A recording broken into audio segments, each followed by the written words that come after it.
N'ekirala olubuto olukula ludda mu maaso. Okwambala ebinene tekitegeeza nti oli lubuto. Just nakyusamu ku fashion these days.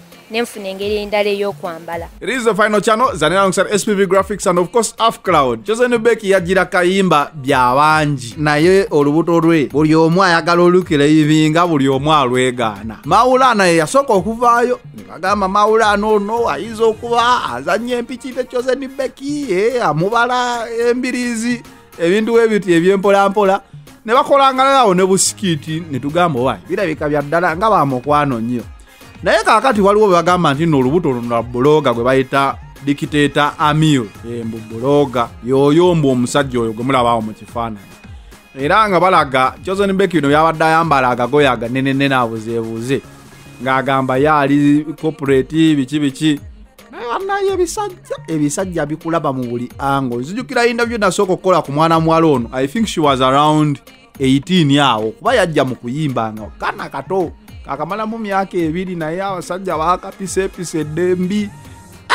Kale weruba lubuto Chosen Becky alina kyayogera.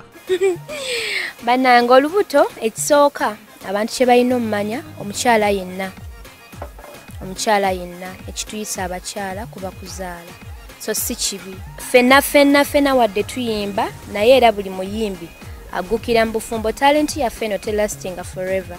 Katonda agikuwa gifunemu odde mu bufumbo. So omuyimbi naye abako ne personal life. Bona kwasaganya music yeka noleka personal life ojja tuka ekiseera nga ate weegomba okuddemebeka nga tukyasobola ng'otuuse mu menopause. Okwambala ebinene tekitegeeza nti oli lubuto.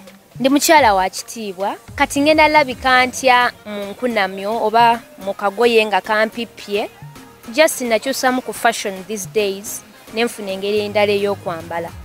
Nze nno ndowooza weruba lubuto era lujja kgenda mu maaso. Otandise okukyusa ennyambala Chosen Becky.